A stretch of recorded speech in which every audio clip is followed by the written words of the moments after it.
1 week before the wedding, Julian suddenly came clean. I cheated. Chloe was just too innocent. The first couldn't help myself. Julian caught my wrist. Voice lazy. Didn't you say the whole wedding thing was exhausting? Chloe's dying to try on a wedding gown. It's only a ceremony, you'll get a break too. I docilely agreed to the stand-in bride he described. On the wedding day, afraid I'd back out and make a scene, Julian stationed extra security all over the grand. What he didn't know was that by then I was already on the other side of the ocean. During the gown fitting, Julian's burning body stayed glued to mine. Stop it, we're in public. I trapped the hand that was roaming my chest. He went still. Those flirtatious eyes lifted to my pinched brows, and he finally scoffed. Boring. Seeing his face cool in an instant, I knew he was mad. For 3 straight months I'd been out of town on back-to-back trips. A man as greedy for touch as he was must have been starving. I tugged his fingers lightly. Voice coaxing. Tonight I'll let you have your way. Okay. Julian pinched my earlobe. Baby, I've got plans tonight. I nodded and, same as always, reminded him to go easy on the bourbon at his client dinner. He sighed, sounding helpless. Serena, you really are hopelessly slow. I lifted my head and met his ink-black stare. Those pretty peach blossom eyes filled up with a smile. He cocked a brow, leaned down, and parted his lips. I cheated. When I froze, he curved his mouth in a lazy grin. Blame Chloe, she was too innocent. I couldn't stop myself. I blinked. My eyes stung so badly my throat felt packed with cotton I could neither swallow nor spit out.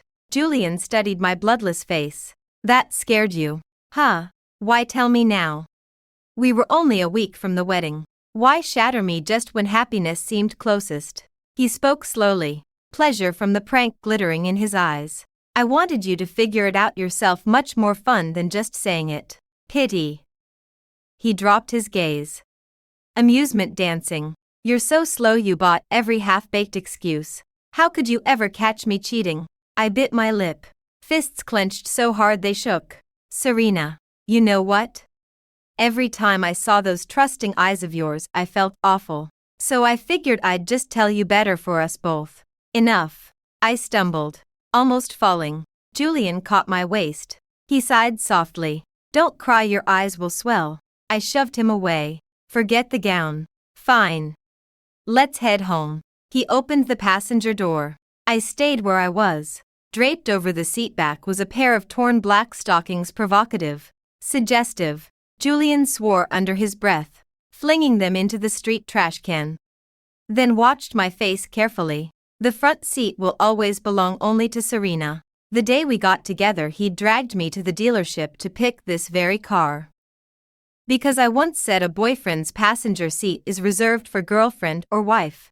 Since then no one else had ever sat there. Even his buddies joked. Young Pierce lets anyone drive his limited edition fleet. But touch this car and you're dead. I stepped back, putting distance between us. The car's dirty, I can't ride in it. When he started to explain I raised a hand and hailed a cab. The moment I stepped out he rushed after me. Serena. I didn't know she'd leave anything inside. He wore an injured look. Julian. I said his name. This has nothing to do with stockings. He lifted a shoulder. Blank. Then smirked as if something had dawned on him. Are you jealous at last? Serena finally acting like a real girl. He slid an arm around my waist and tried to kiss me. I swung my hand hard. Disgusting. His face darkened instantly. He yanked me inside the house. Think it's disgusting, do you? Smirking. He pointed at the living room sofa. While you were away, that was her favorite playground. Color drained from my face. Unbothered. He dragged me to the kitchen island, then to our master bed. These spots too. Stop. I was trembling with rage. He only smiled wider. Happy now. When I raised my hand again he caught it. Still want to hit me? Serena, I love you. But my patience has limits. The wedding is in a week, I can cancel anytime. Seeing my swollen eyes, his harsh tone softened. I promise the only Mrs. Pierce will be you. Serena, behave. Stop throwing tantrums. I'll be back for dinner. He walked out, already answering a call. coaxing in a gentle murmur. Baby, how did you cut your hand? I'll kiss it better in a minute. Once he left, I collapsed. Every ounce of strength gone. It took all I had to absorb the fact of his cheating, yet I still couldn't believe it. The Julian I remembered loving had never looked like this. The first day I transferred into the elite academy, I became the freak in everyone's gossip. While they chatted tea parties and brands, I hunched over practice tests, sheet after sheet. Some people are born miles ahead of the starting line. I arrived so late I had to sprint non-stop just to catch up. Still, my presence gave them fresh entertainment. Heard she was raised in St. Cloud's home. So basically an orphan, no mom, no dad. Wild kid. Huh. The loud laughter. The stares, they never left my school life. Enough. A boy strode to the front. Face cold. He swept his gaze over the room. Keep flapping your mouths and I'll tear them off. Instant silence. Julian. Youngest heir of the Pierce dynasty, no one dared cross him. He stepped off the platform and stopped at my desk. His shadow fell over me. I looked up into smiling peach blossom eyes. From now on, I've got your back.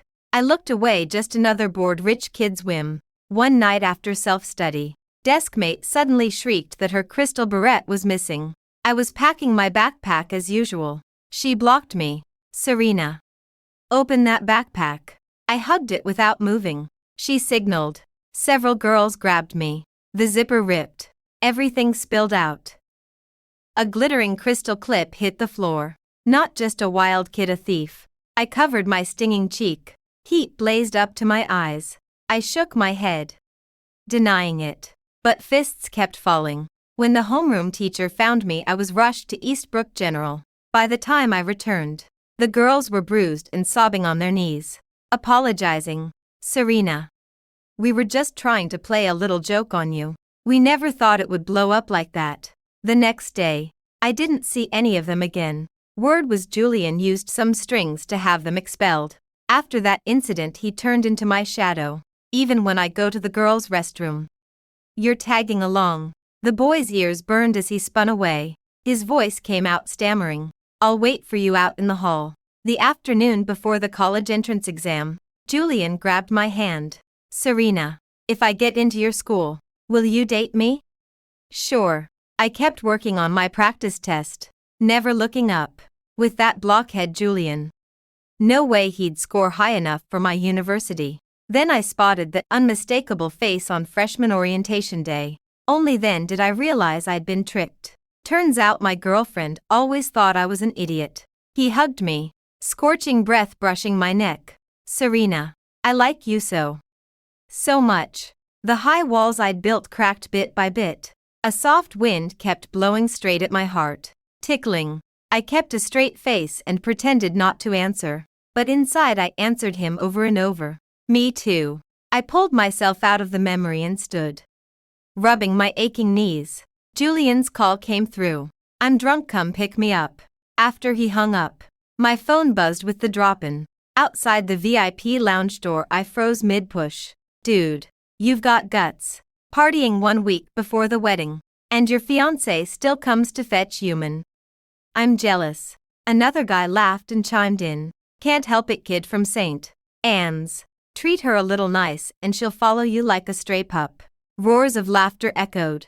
Kind of feel sorry for sis-in-law. Thuff, no mom or dad walking her down the aisle. Julian cut him off. Who says she doesn't have parents?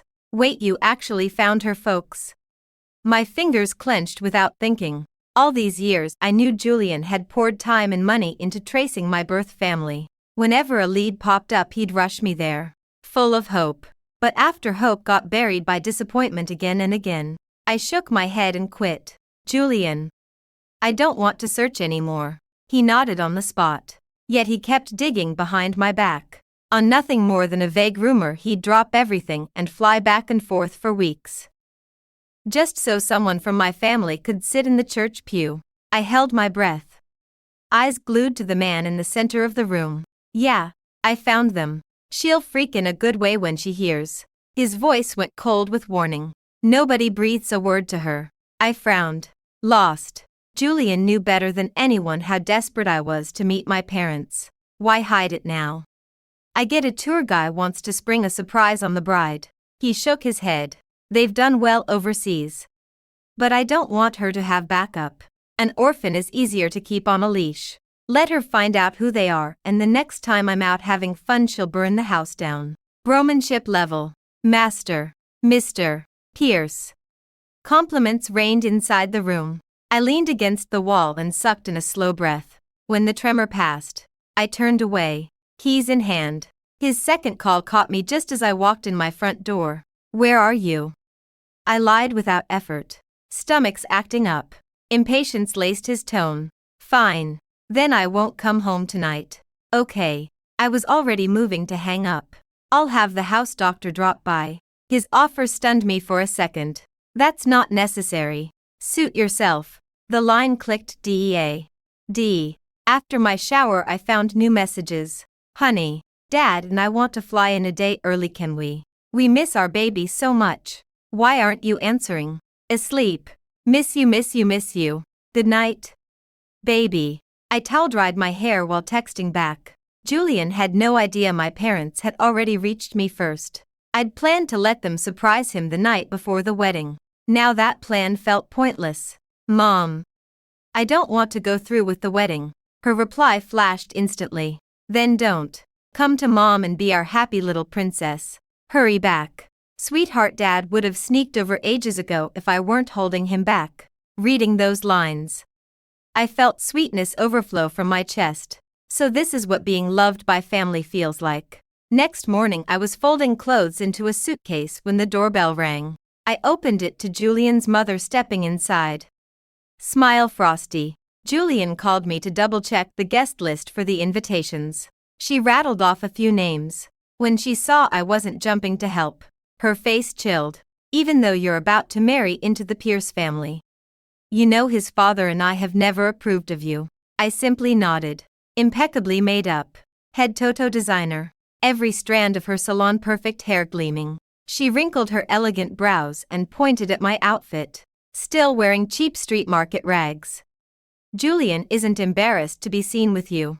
Our circle's been laughing at us behind our backs, calling us the family that let a wild pheasant strut in, and your behavior has made his father and me lose face. Sorry, Mrs. Pierce, for embarrassing you. My sudden apology surprised her. She gave an awkward laugh. Remember, from now on you weigh your words and remember your place.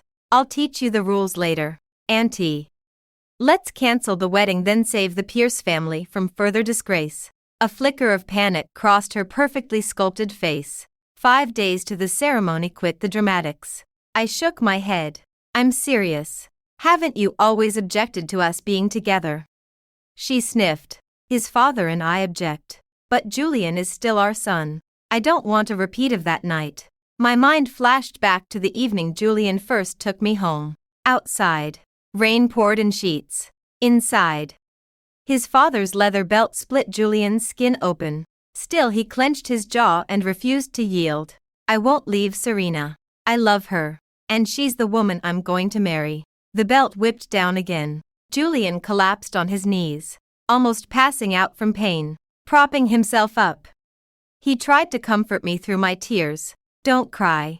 It doesn't hurt. I'm tough, can't break me. His mother begged his father to stop, then swung to beg me. Miss Vance, the Pierces already have an arranged marriage alliance set. If you cling to Julian, are you trying to see him die for you? I stared at him, barely breathing on the floor, and my resolve wavered. Mr. Pierce, Julian's voice stopped me, rasping. Serena, don't give up on me, please. I bit my lip until I tasted iron, wiped my cheeks, then lifted my gaze from Julian to his father. Sir, I love him so much. With half a life left in him, Julian was rushed to Eastbrook General. That night his parents finally relented. Years of feelings, battles, and grit had led us here. How could walking away not hurt? I love Julian, but he's the one who lost me first. After his mother slammed out, I finished gathering my things. The clothes I'd brought fit one medium suit casino more, no less. Anything that belonged to him I left behind. Julian, I once told you, when something gets dirty, throw it out. You're filthy now. I don't want you back. Just before we reached Eastbrook Airport, my phone buzzed with a WhatsApp from Julian. Bring a clean change of clothes to the suite. I squeezed the phone. Last time. This is the last time. Got it. I'll come up in a few. After hitting send, I asked the driver to swing back downtown. Outside the suite door, Julian's robe hung open, revealing a broad stretch of skin flecked with suspicious red marks. He tugged the lapels together. The excuse thin and laughable. Mosquitoes. I barely slept. I didn't call him out, only held up the shopping bag. He studied my calm face before taking it. Go change. Then, I'll head off. Wait. I turned back. Julian's brows knit. After a long beat, he tried.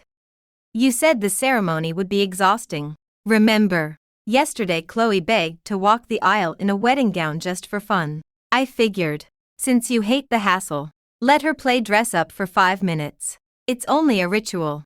Let her tick the box. I nodded. Perfectly agreeable. Sure, who doesn't want to wear a wedding gown for the man she loves? He blinked, surprised. You're not mad. I smiled. Should I be? His face darkened. He bit out my name. Go get dressed or you'll miss your meeting. Frowning. He stared at my gentle smile. Today I was strangely compliant. No grilling about the love bites. No tantrum over being replaced at my own wedding. She's finally behaving. Why? Then, did it feel like sandpaper scraping his chest? He yanked me into a rough hug. Work's insane this week. Be good and stay home. The instant the reception's over, we'll jet to Tromsø for the Northern Lights. Okay. I said nothing against his shoulder. Watching those lights with the person I loved had always been my dream. I'd begged for it trip after trip. Julian always answered, I'm swamped. Eventually I stopped asking. He was busy, and suddenly I wasn't sure I still wanted to go. Goodbye. Julian, watching my silhouette shrink down the corridor. He felt a sudden hollow tug, as though something valuable were slipping away. Serena, where are you going? He blurted. I glanced back with a smile. Home. He exhaled in relief. Only when the elevator doors sealed did he finally step inside the suite. On the wedding day, Julian posted extra security around the grand.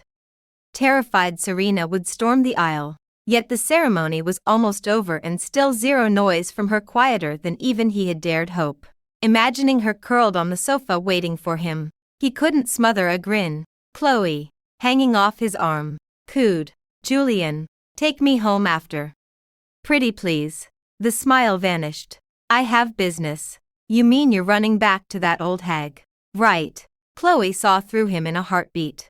Julian scowled. Show some respect. She's my wife. Going home to her is exactly what I should do, never having been scolded. Chloe's lower lip jutted. Julian, you snapped at me. Startled. He softened and soothed her until the tears retreated. So you'll take me home. About to protest again, he noticed her heel rubbed raw. My feet are killing me after all that walking. He chuckled in defeat. Fine. You little diva. In the car, Chloe dozed against his chest. So this is how exhausting your own wedding can be. Julian shut his eyes and rubbed his throbbing temples. At least Serena hadn't come.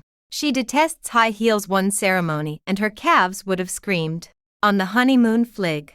She'd have pestered him for piggyback rides. The mental picture almost made him laugh until his forehead creased. She still hadn't replied to any of his texts. She's sulking. That's all. I'll apologize as soon as I get back.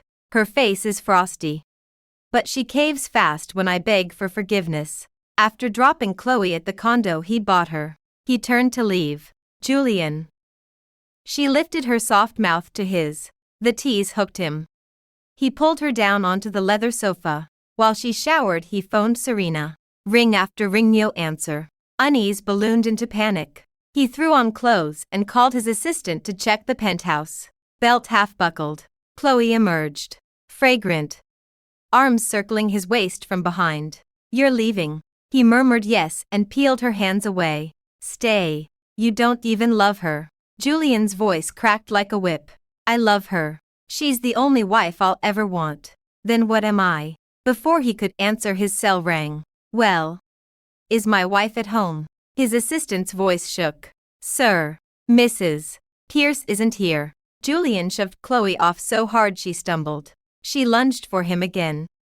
His palm flashed across her cheek. You're a toy I got bored with. Learn your place or get lost. He strode out without a backward glance. Serena. Where the hell are you? He detoured clear across town for the butterfly croissants she loved. Serena. Fresh butterfly croissants still warm. He sang, waving the bag. Silence echoed through the rooms. Upstairs the master bedroom was hotel neat.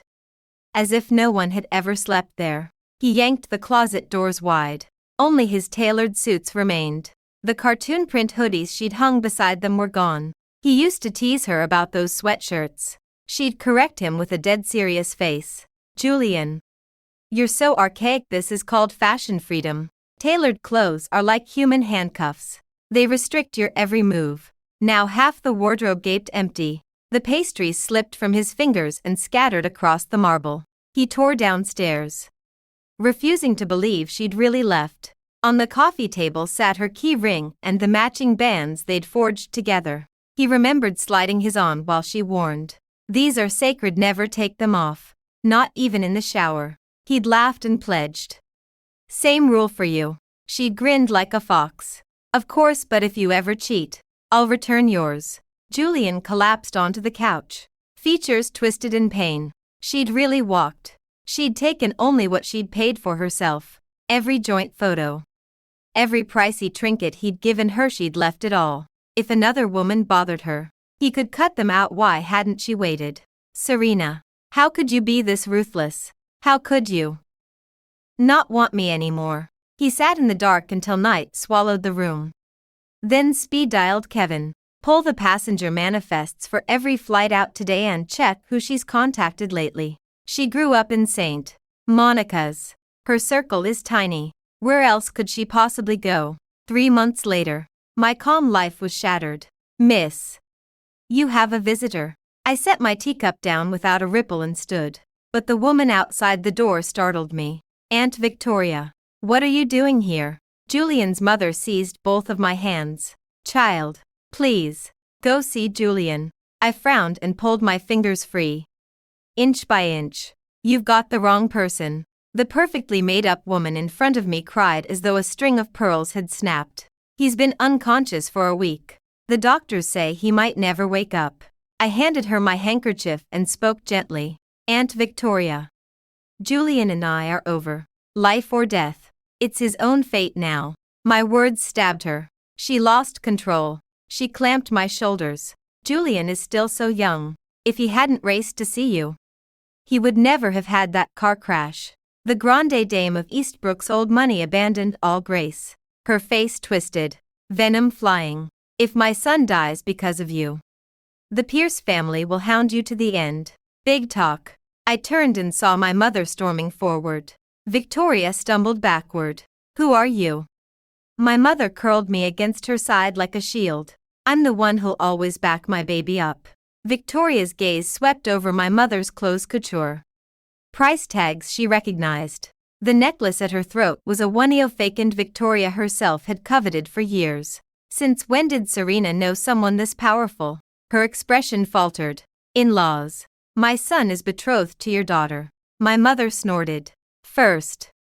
My daughter is engaged to no honest. Stop inventing fairy tales. Second. Who said we're family? I never agreed. So quit climbing. Finally. Stop wailing at dawn. It's a bad omen. Victoria's cheeks flashed livid green. Then white. Mother turned to Butler. Butler. See the guest out. Victoria lunged for me, but 2 men pinned her arms. She thrashed, shrieking. For you he nearly lost his life. Now, because of you, he's in the hospital. Serena. You've ruined my son. My body went rigid. Mother covered my ears. Don't listen. Baby. None of this is your fault. That night I tossed until the sheets knotted. At dawn I bought the first outbound ticket. Mom drove me to Eastbrook Airport. Before I left, she caught my wrist. None of this is your fault. I nodded. Some words still had to be said face to face. Reluctant as I was, I had to admit. 3 months ago, I'd been a coward who ran away. This time, we would say a proper goodbye. After the information desk gave me the room number, I knocked, fruit basket in hand. Julian, propped against the pillows, turned at the sound. Serena, I knew you'd come back. His complexion was rosy. He looked nothing like a patient. You sent your mother to trick me. He scrambled out of bed. I didn't lie. Serena, I swear. 3 months earlier he had hacked my flight details. Learning I'd left the country, he guessed I'd found my birth family. He couldn't wait. Drove to Eastbrook through a cloudburst. To avoid an oncoming truck he jerked the wheel. The car flipped. A week in a coma. When he woke, his leg was in traction and he was trapped inside these white walls. I set the fruit basket down. Your mother said you might never wake up. A tiny smile tugged at his mouth. So you rushed back because you were afraid for me. I slid my hand free and shook my head. There are things I should have spelled out. All color drained from his face. Serena, what are you saying? I'm starting over. Let's part in peace. You're the wife I chose. I won't let it end. His fingers on my shoulders felt ready to crush bone. Wife, while you were in another woman's bed. Did you wonder how I felt? Julian, a heart is flesh, it bruises. It aches. If you still cherish anything we had, please let me go. He hauled me into his arms, sobbing apologies. Serena, forgive me. I swear I'll never hurt you again. I've always loved you. Doesn't that count for something? I stayed silent in his embrace a long while. Sourness welled up, stung my throat, spilled from my eyes. The man I once loved had truly changed. I don't love you anymore. You're lying. Stubborn. He refused to believe. I sighed and pulled away. The door burst open. A youthful Chloe hurried in. Julian strode forward, eyes murderous. What are you doing here? The girl whimpered. Julian, I'm pregnant. He shot me a frantic glance. Serena, it's not what you think, listen. He shouted into the corridor. Get her out of here. After they dragged her off, he crept toward me. I looked up. Congratulations, future dad. He opened his mouth, then let his head droop in defeat. I won't keep the baby. Outside the hospital gates, Chloe blocked my path. What do you want? She dropped to her knees. I know Julian loves you, but I'm carrying his child. I can't let my baby be born without a father. Miss Vance, please stop clinging to him. My gaze rested on her still flat stomach a long moment. When she flinched and shielded her belly, I stepped around her and walked away. Back home, I politely declined Mom's invitation to take over the family empire. I picked up a pencil and returned to the craft I loved, fashion design. To give myself room to create, I quit my old job and opened my own atelier. My debut piece, Dreamscape, went viral. I followed with several spin-off collections. The numbers looked stellar. After 6 exhausting weeks, I was ready for a real vacation when Mia burst in, practically cartwheeling. Qingjie, we're going to be rich. Seeing her glow, I laughed. Tell me. She cleared her throat. A client just pre-ordered your mood board sketches and they want a huge run. She showed me the figure with both hands. I laid my pencil down, stunned. Mood board sketches are only ideas. No finished garments. Hardly anyone pays for them. Certainly not at this scale. You're sure? Qingjie. Truer than gold. Only she hesitated. Face pinched. I pressed. What? The client insists on negotiating directly with the designer. Since opening the studio, deals have gone through our sales manager. I stay locked in the creative bubble. I thought it over and nodded. Set the time and place. I reached the cafe half an hour early. The booth was tucked deep inside the cafe. Yet the line of sight caught everyone who crossed the threshold. Then my gaze locked with a pair of dark brown irises. An Asian face. Before I could register the shock, he pushed the door open, walked straight to my table, and sat down.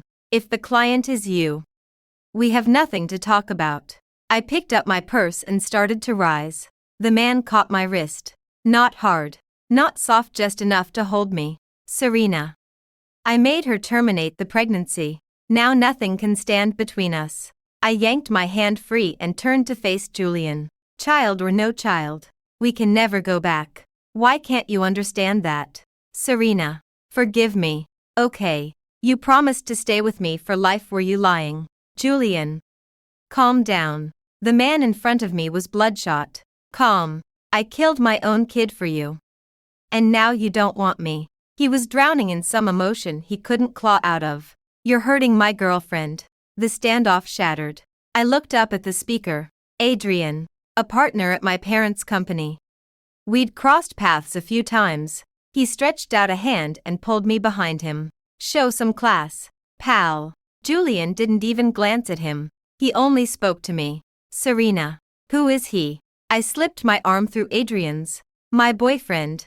We're practically engaged. Adrian lowered his eyes. Gave me a small smile. Then turned back to Julian. If you're free, maybe you could come to our engagement party. Julian swayed. Then fled like a routed army. I let go and exhaled gratitude. Thank you. Adrian. He adjusted his cuff link. Let's make this practical. The moment he spoke, the businessman in him surfaced. I spread my hands. I'll design your fiancé's wedding gown. He hooked a faint smile. Then I won't decline. Miss Knight. Adrian drove me home. The instant his taillights disappeared, Mom winked at me. Handsome escort. I pressed my fingers to my temples. You know him. Who? Mom's gossip antenna shot up. Adrian. Her face fell like a souffle. She'd once tried to engineer a match between us. That boy your dad, and I know him inside out. Good kid. Easy on the eyes. But when I opened his Instagram and flashed her the lovedovey pictures with his girlfriend, she dropped the mission. Why did he drive you home? Planning to sample 2 dishes at once. Before she spiraled further, I cut in. Stop the screenplay. Then explain the ride. I wasn't about to recount the cafe showdown detonate. He's getting married soon. He wants me to design his fiancé's gown. That satisfied her. Suddenly she smacked my arm. He's a shrewd one. Skin him alive on the invoice. I laughed and promised. On Adrian's wedding day he singled me out to thank me for the gown. Before the bouquet was even tossed. My inbox was swarmed with new commissions. Everything waits till I'm back from vacation. Before Mia could slide the next contract under my nose, I grabbed my suitcase and bolted. The day before my flight home, I still boarded the connecting flight to Tromsø. Luck was on my side. The northern lights exploded across the sky. No gasps. No cheers, I just watched. Perfectly still. I snapped a few photos for Mom. On the way to the airport an anonymous text blinked in. Wish you happiness and safety from now on. I didn't reply. I deleted it. 30,000 days make a life. From here on I live for me. Julian's side story. He lay sprawled across the living room floor. Drunk senseless. Empty bourbon bottles glittered like brittle stars around him. Alcohol was the only anesthetic that could trick him into believing Serena hadn't left. In his memories she always wore that cool, distant mask. But Julian knew better than anyone that her heart was softer than spun sugar. Whenever he messed up, all it took was a hoarse apology and she would cave, eyes shining with mercy, while Serena was flying to shows, sleeping in strange cities. He cheated. The morning he woke beside Chloe in that hotel suite, panic punched him in the chest raw. Unfamiliar, crippling. Then Chloe's silken limbs coaxed the dread back to sleep. His buddies laughed it off. A little novelty on the side never hurt. As long as you come home. It isn't a crime. He bought the lie. Under that warped logic he fed the beast inside him until it outgrew its cage. Eventually the double life suffocated him. He came clean. When he saw Serena's eyes swollen red, regret gutted him. To cut Chloe loose faster. He agreed to her insane demand. A simple wedding ceremony. Serena wouldn't care about the trappings. He told himself. Once the sham vows were spoken he raced home. Serena was gone. She didn't want him anymore. She hadn't even granted him an explanation. After the car crash he refused to rot in limbo. He dragged his mother into the scheme, luring Serena back from Europe. All he had to do was clarify the misunderstanding, prove he still loved her. Then Chloe showed up claiming she was pregnant. He opened his mouth, no words came. He knew his own calendar. The child had to be his. So he said nothing. When the termination papers were signed, he caught the first flight to Serena, afraid she would slam the door. He posed as a client begging for an appointment. Never in his worst nightmare had he imagined Serena already had a boyfriend. Jealousy chewed him hollow. Yet in the end he ran. A coward who ran away. He couldn't bear to hear how they met, how they kissed, how they loved. Alcohol rammed spikes through his skull. He sprawled on the cold tiles, limp. A single tear slid from the corner of his eye. If time could fold backward, he would never, ever do anything that made Serena cry. He had loved her so much he wanted no one else wearing the title of wife.